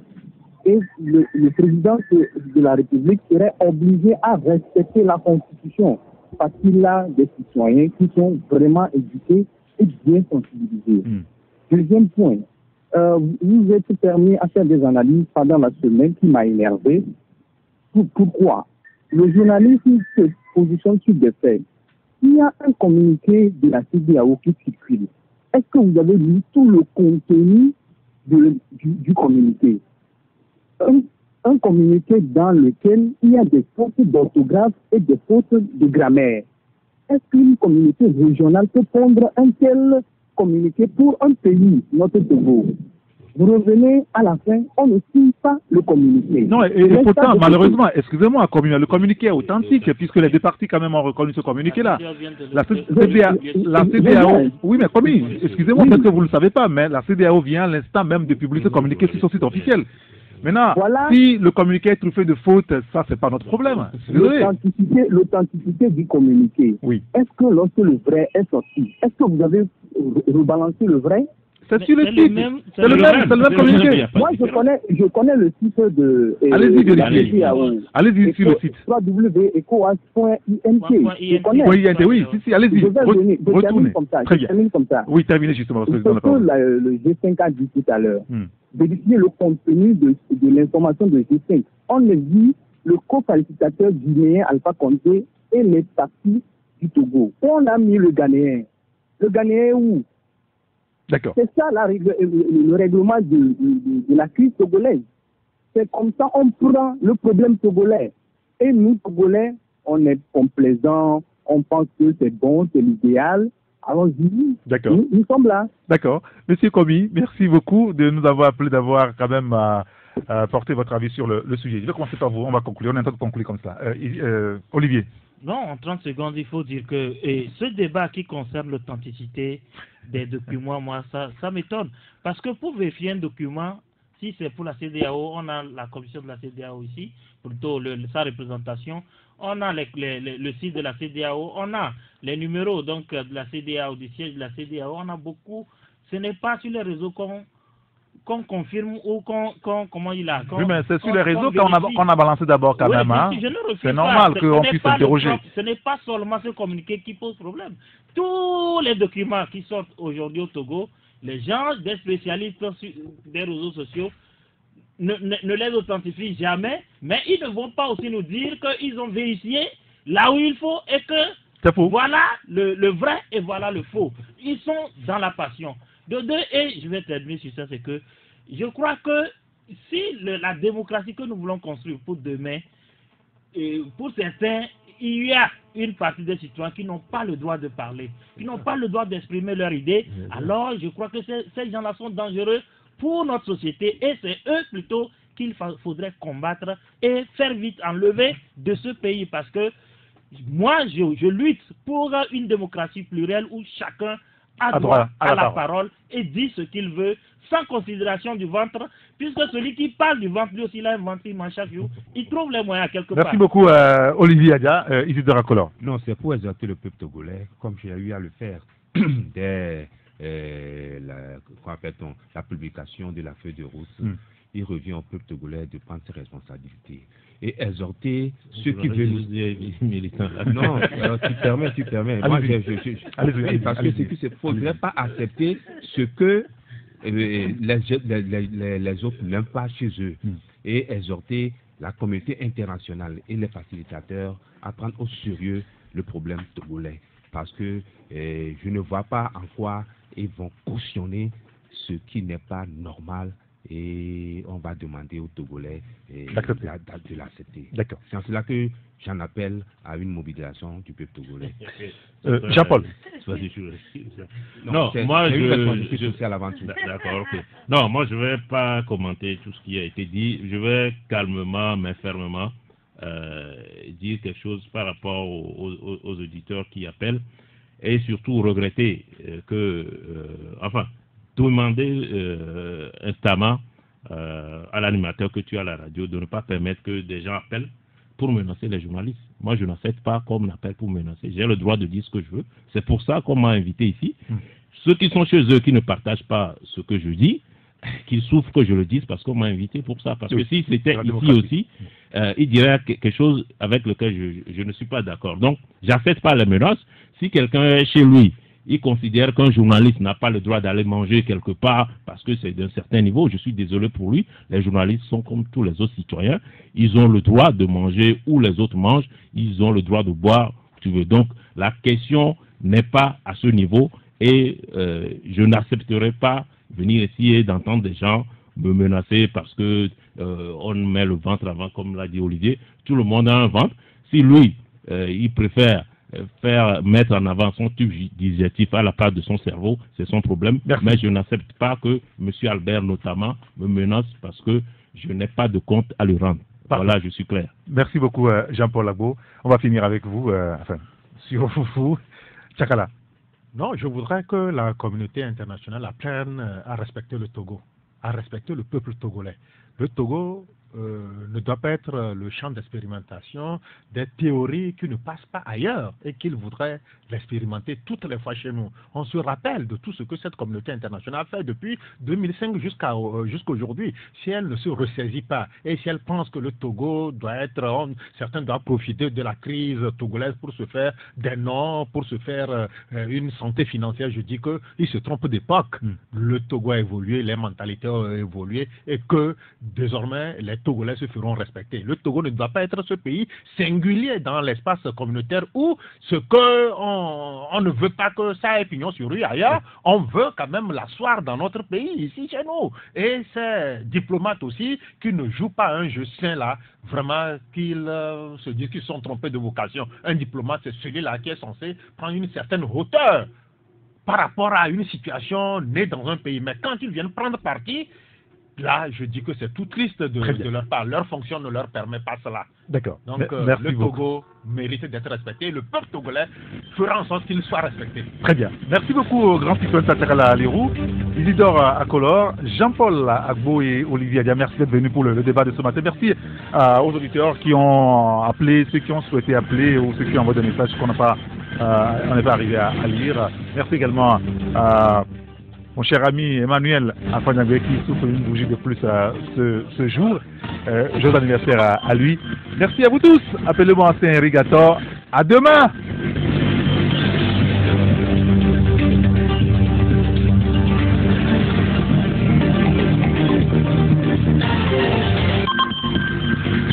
Merci d'avoir regardé la vidéo. Abonne-toi et partage la vidéo sur les réseaux sociaux, Facebook et WhatsApp.